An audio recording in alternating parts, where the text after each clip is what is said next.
Pierre, le prénom, Mathieu, le nom de famille. Prêtre, 26 ans d'ordination et maintenant vicaire général.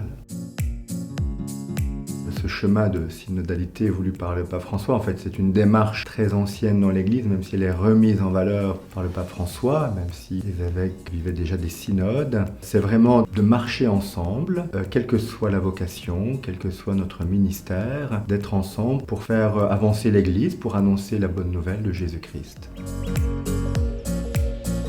La démarche dans les Vosges était aussi souhaitée par notre évêque, Liberté, qui était déjà une démarche de conversion de nos communautés chrétiennes. Et notre évêque a souhaité vraiment lancer des assises diocésaines, un peu en parallèle par rapport à la démarche mondiale, mais on a vraiment mis l'accent sur la méthode de synodalité, c'est-à-dire, comme le souhaite le pape François, de consulter le maximum de chrétiens, d'être vraiment à l'écoute les uns des autres et bien sûr l'écoute de l'Esprit Saint, de la parole de Dieu, qui sont le triptyque de l'écoute.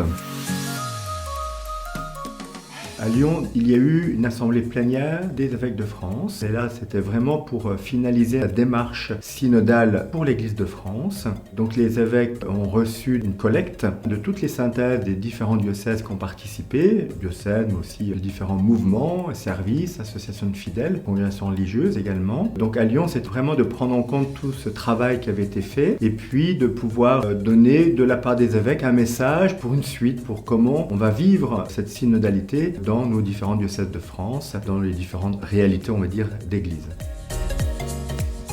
Tout d'abord, nous avons vécu une démarche de pèlerinage sur les pas de la bienheureuse Pauline Jaricot, qui était béatifiée au mois de mai dernier. Elle a beaucoup œuvré pour les missions et la place des laïcs tout particulièrement. Ensuite, nous sommes allés à Fourvière pour continuer ce temps de pèlerinage. Le deuxième temps, déjà à Fourvière, nous avons eu une reprise par Monseigneur Joly, évêque de Troyes, chargé par l'épiscopat français de suivre cette démarche au niveau de la France, qui a redonné, on va dire, tout ce qui était vraiment vécu, en tout cas le ton qui était donné à cette démarche en France. Et puis ensuite, c'était de s'approprier le texte de collecte des synthèses et puis un document que cette équipe de pilotage avait fait sous la forme d'appel missionnaire.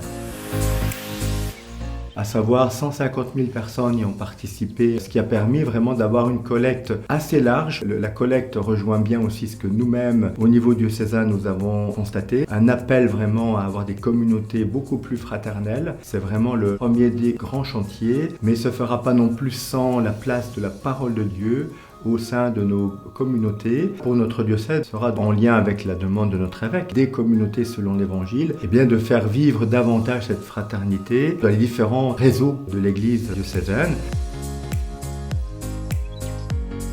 Donc là, c'est vraiment le document final que les évêques ont écrit et voté à la fin de cette assemblée plénière. C'est vraiment un texte que les évêques ont voulu pour donner comme une perspective ou de nouveaux élans en tout cas pour nos diocèses. C'est l'occasion pour moi de remercier aussi tous ceux qui ont été acteurs dans notre diocèse. Alors dans ce message, en 4 grands chapitres, ce n'est pas des directives mais plutôt des points d'attention. Tout d'abord des grandes perspectives, qu'est-ce qui est vraiment en enjeu aujourd'hui pour la suite, des espérances et entre autres l'espérance évidemment de pouvoir continuer à annoncer l'évangile. Les absences, parce qu'évidemment, même dans une collecte avec toutes les questions qui étaient données, on peut toujours imaginer qu'il y a des points qui n'ont pas été ou pas suffisamment été évoqués, entre autres la question de l'écologie, qui est parfois très absente. Et puis, quels sont les apprentissages, c'est-à-dire les points d'attention qui méritent qu'on se mette en route davantage et qu'on apprenne. En tout cas, c'est vraiment un appel à tous les baptisés, à prendre vraiment pleinement sa place au sein des communautés chrétiennes, quelles qu'elles soient, les unes avec les autres, c'est-à-dire paroisse, mouvement, service, et non pas les unes à côté des autres. Il y a vraiment un défi de travailler davantage ensemble entre ces différentes réalités ecclésiales.